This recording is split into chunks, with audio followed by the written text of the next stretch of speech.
Hello, BookTube, and welcome to one of our 4 ongoing read-alongs for this channel in July. It's rather excessive. I have 2 read-alongs that I'm doing in conjunction with other booktubers. One in which we are reading the first 6 books of the Chronicles of Thomas Covenant by Stephen R. Donaldson. 1 book a month from now until December. And the only difference being that on this channel I'm actually doing a read-along in segments of the whole book. And the other sort of read-along that I'm doing in conjunction with other channels is one of Frank Herbert's classic science fiction novel, Dune, widely regarded as the greatest science fiction novel of all time. And myself and those other booktubers are reading all of Frank Herbert's Dune books as well from July until December. And in that case also, I am doing a read-along of Dune section by section as well. But those are for Saturday. We've already done those. Today, we're doing the read-alongs that we're doing for this channel, just us. Although I'm happy to have as much company as possible. And the one we're doing right now is Anthony Trollope, his novel The Duke's Children, which we are finishing the Palliser series, his Palliser or governmental or parliamentary series of novels that saw a massive change in his professional career. It was gradual. But it was around the time that he was writing these novels that he started to sense that maybe the British novel-reading public had gone past him, that he was no longer speaking directly to their reading tastes. It wasn't anything catastrophic. It wasn't like anybody thought, oh, Trollope, that's what my father used to read. But nevertheless, I think that it's perceptible. In the novels of this period and in the later novels, I think that it's perceptible in the best possible way. Trollope, no matter what he was like in his personal life, was never craven as an author. I really like that about him. He knew exactly what he could do well, tried very little to expand beyond that, and knew exactly what his readers wanted and tried hard to give it to them. And I have to admire that, especially in somebody who just kept writing novels. And this series wanders all over the map. Trollope tries a thriller, he tries a courtroom drama, but mostly it's about the marriages and the political fortunes of the upper crust of England. I mean, we meet in the course of these novels plenty of people who don't have any money, including plenty of aristocratic people who don't have any money, but money's not the sole issue. I'm talking more along the lines of the strata of where they fall in society.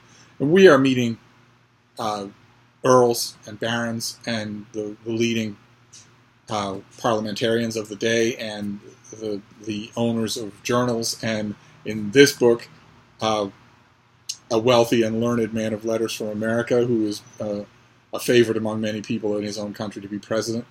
And famously, we're also meeting dukes and duchesses and prime ministers.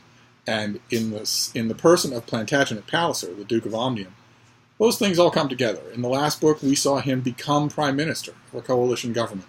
And in that position, he had not one happy day. He was, in the course of that novel, freer and freer with his complaints of misery at having his job. Because all he had to do, he says, was settle disputes and do no real work. Whereas when he was a member of the House of Commons, he was forever at the House, constantly laboring over his beloved decimal coinage system, and felt like he was doing real useful work. Now, in The Prime Minister, we saw the animating spirit of that book and so many of these other Palliser books. Lady Glencora, his wife, did take to being Prime Minister, not herself, but she took to him being Prime Minister, and did the thing right. She threw open their homes at Matching Priory, at its incredibly opulent Gatherum Castle, and at their home in London. She threw open their homes to a constant round of entertaining. She did the math right away at the beginning of The Prime Minister and thought, well, this is what I want to do. I want my parties to be the envy of the entire country and the talk of the whole of British history. I want to outdo the Queen. And I can. There's enough money to do it without hurting the children's inheritance at all. There's enough money just of my own without going to the Duke's money.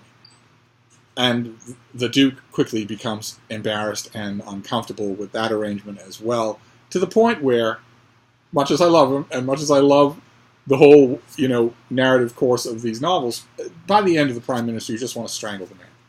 And as we saw when we began our read-along of The Duke's Children, now we don't have any counterweight because the Duchess is dead.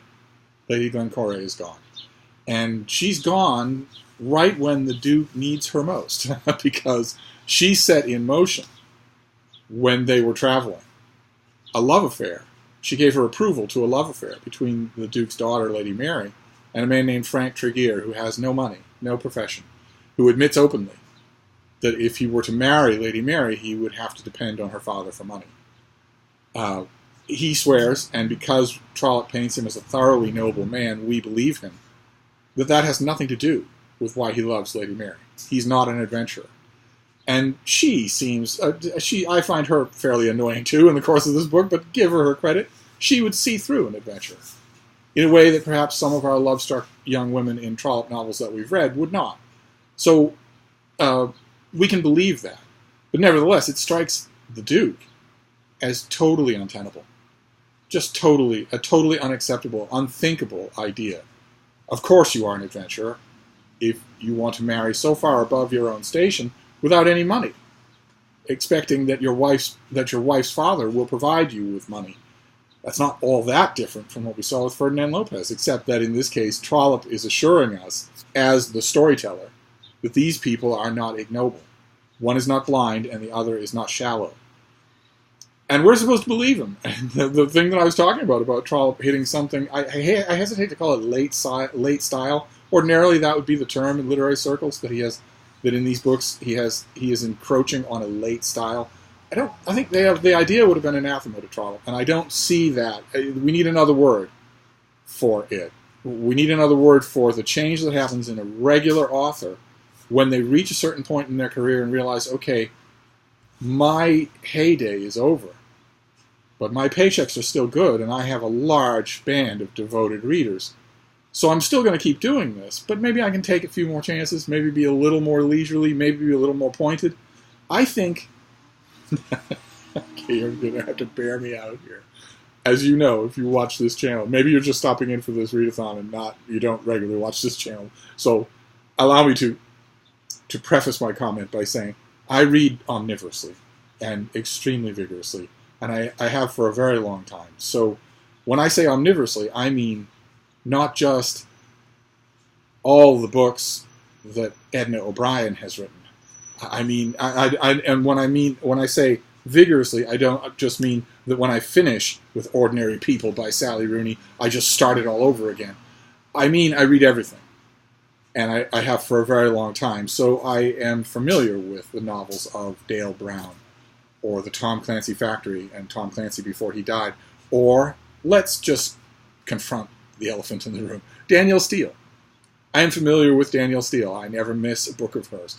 I view it partly as incumbent on myself not to, but there is a parallel if you read Danielle Steele or others like her. I mean, I did the same thing with Rosalind Pilcher and, blessed be her name, Maeve Binchy. There comes a point in those authors as well where they keep churning out the same thing, and that, I think, disqualifies what we're talking about from the term of late style. Because typically late style is used to describe not only a change in tone, but a change in subject matter, or in execution. These authors keep turning out the same thing, but there is a difference. There's an almost devil-may-care attitude that doesn't improve the work, but it doesn't denigrate it either. It's hard to explain, but you can see a perfect example of it in The Duke's Children, where Trollope openly talks in one chapter, I believe it was in the last group of chapters that we read, about how authors sometimes need to put the cart before the horse. They need to describe the horse, or they need to describe the cart, where he goes on at a long digression, something straight out of Fielding, about how he's telling you this story. In normal circumstances, an author who did that would break the spell of willing suspension of disbelief immediately and irrevocably. You would never go back once an author had done that. It's what we would now call metafiction. But with Trollope, it totally works. It totally smoothly flows along with the story. And I think another aspect of what I'll call it late style, but we need another term, that we see in the Duke's Children starts to show in the chapters that we're reading today. Today we're reading from a chapter that only Wilson Shugart will like, called Sir Timothy Beeswax, all the way to the chapter "And Then." And in these chapters, you can see Trollope moving pieces on a chessboard with a little more direct visibility than he usually does, than you've usually seen him do. The confidence being that you expect it of him and that you don't mind if you can see him do it. And darned if he isn't right. Darned if he isn't right. The story here, there are two main stories in this novel. One is infinitely more interesting than the other, but you have to deal with it piecemeal, and you get a whole lot more of the less interesting one, in my opinion. The less interesting story is that the Duke has two boys. Lord Silverbridge, who is his heir, and Lord Gerald. And Silverbridge is his title. Lord Silverbridge is his title, although we're told at one point, I think in the chapters that we're reading today, that even his nearest and dearest have all but forgotten that he has a certain name. They just automatically, they refer to him even in passing conversation as Silverbridge. His name, I believe we are told, is Plantagenet, like his father. But it doesn't matter. No one would ever call him that. The two boys haven't exactly covered the family name in glory. Both have been sent down from their universities for horrendous pranks. Both are rather heavily into betting. Lord Silverbridge has been attached by a horrible lamprey eel of a character called Major Tifto, who is a racing aficionado who's constantly making Silverbridge bet more and unwisely. And Silverbridge's the better angels of his nature know that not only should he not be doing that, he has the justest and most generous father in the world, why spit on that? But also, his nature also tells him that Major Tifto is not worthy company.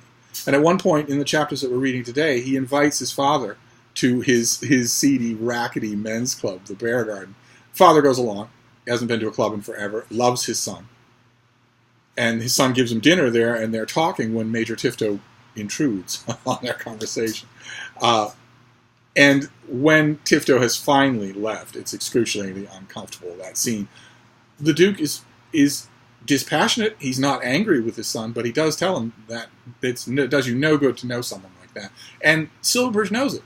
No, it's not just to please his father. He knows it himself. And to a lesser extent, there's also Lord Gerald, who is younger than Silverbridge and dumber than Silverbridge. And there is a dynamic that runs through the chapters we're reading today. We see it in a few scenes. The sons and the father have breakfast together. Silverbridge and his father have dinner together at the Bear Garden. And those scenes have what I would call an almost surprising note of tenderness to them. We expect that the Duke will be just a hard, stern judge to his sons, because they've both been sent down from university, and he knows they owe money. They ought to be everything that he's coming to despise. We've certainly seen, if you've read Trollope outside of our read-alongs, you know that he specializes in fathers who despise their sons. We've seen a couple of those in this series, but he doesn't. He loves them. It's very, very affectionate, and that, I think, adds to me one of the only readable elements of the interminable story of the sons. One of the reasons why we expect the Duke to be a stern judge to his sons is because at the moment he is being a stern judge to his daughter.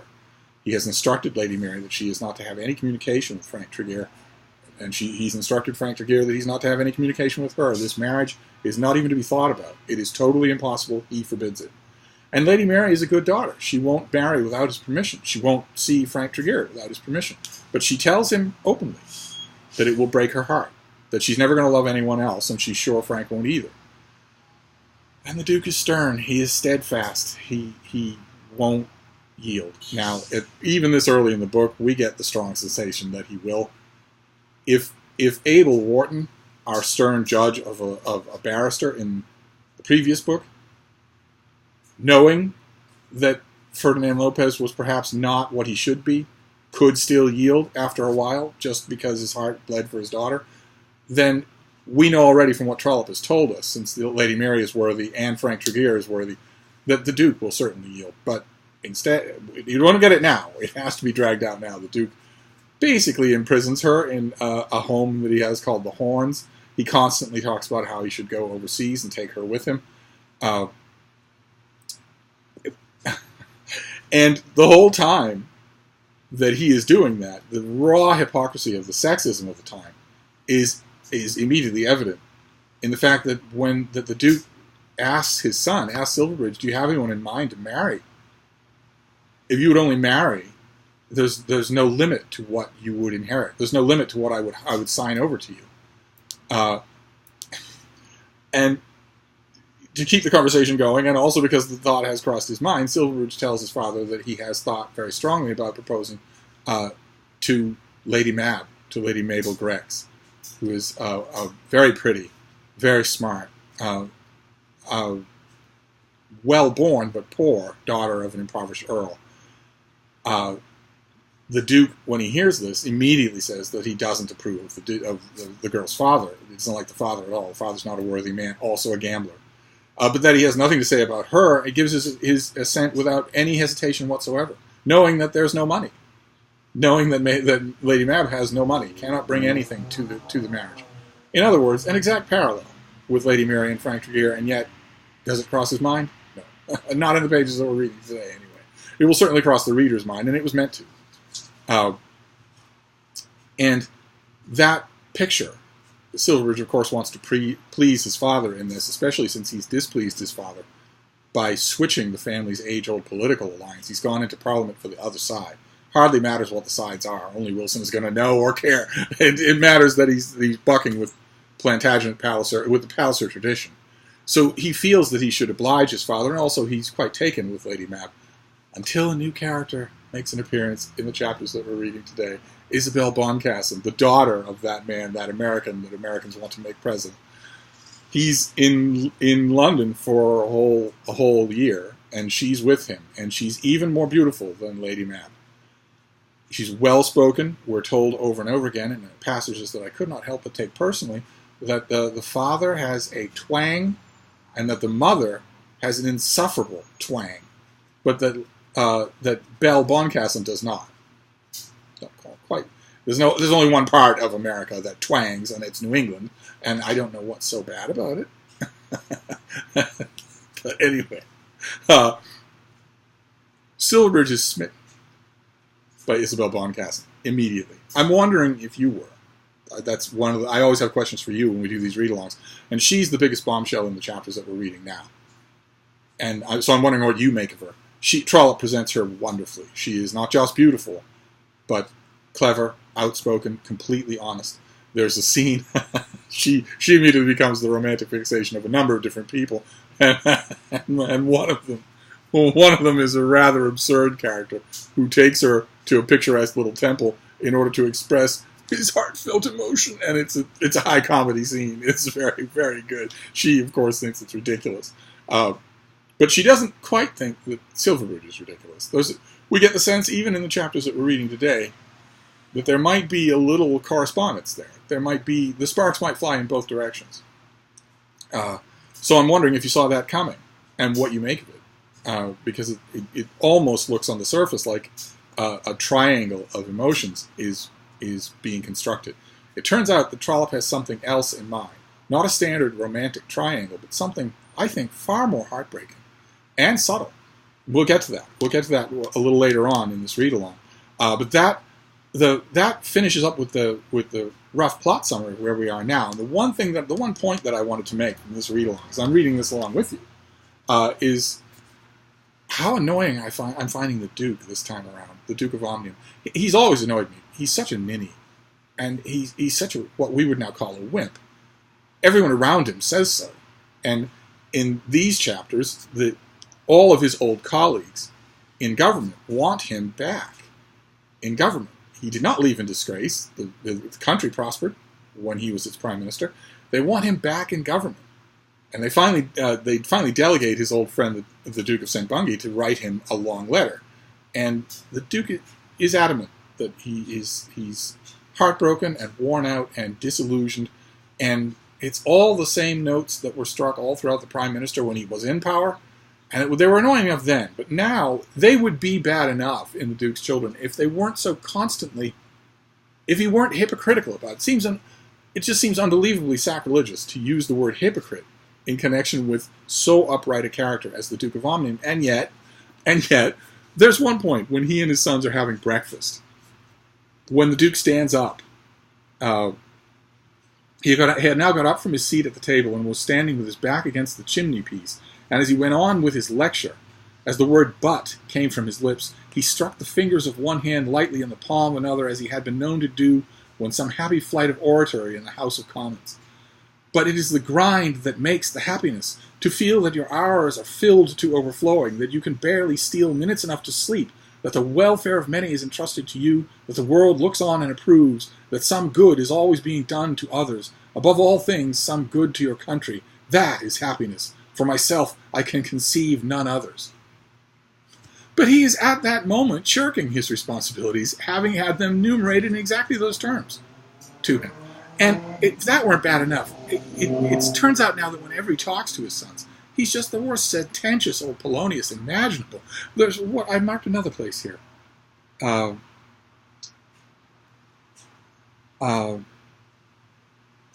he's talking to his sons about how often they go to the club, how often they go to their club. A club, said the Duke as he sipped his coffee, is a comfortable and economical residence. A man gets what he wants, well served, and it gets it cheap, but it has its drawbacks. You always see the same fellows, said Silverbridge, who often in this book sounds like Bertie Wooster. A man who lives much at a club is apt to fall into selfish mode of life. He is taught to think that his own comfort should always be the first object. A man can never be happy unless his first objects are outside of himself. Personal self-indulgence begets a sense of meanness which sticks to a man even when he has got beyond all hope of rescue. It is for that reason, among others, that marriage is so desirable. And, in that moment, the Duke is, of course, angling. In these chapters, he's gently needling Silverbridge to tell him more about marriage, to the point where Silverbridge eventually rashly says that he intends to ask Mabel Grex to be his wife. And the Duke reiterates that the match has his support. But aside from his motives, what is all that windbaggery about? About your sources of satisfaction must come from outside yourself, when the Duke in this part of this book is the most self-centered character in the book. I think I'm attributing, I like, with an author like Trollope, who seems to always have his reins in hand, I attribute everything that I encounter to him knowledgeably. I attribute it all to him knowing what he's doing. So I'm assuming that he wants the reader to be irritated with the Duke. Maybe as a person, and maybe also as a figurehead of a bygone era. Either way, it gets a little trying. At least that's where it left me. I'll happily read on in the coming week. So I'm going to end this now, but with my same questions. What did you make of these chapters? And especially, what did you make of that dashing American, Isabel Boncassen? Did you see her coming? And do you have any idea? When you meet her, and you've had more of this exposure to Lady Mab, who, we have to admit, is not behaving well. She's using her allegedly joking raillery about Silverbridge being head over heels in love with this new American to be very unpleasant around him. I'm not saying that should have any permanent effect on their friendship, but nevertheless, when you see all of that and put it all together, what do you make of it?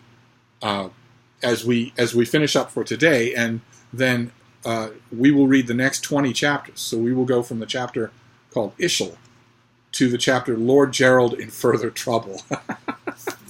So we'll go to Lord Gerald and his troubles next time. That'll be next Sunday. So I'll wrap this up for now, but I'll be back. Thank you, BookTube.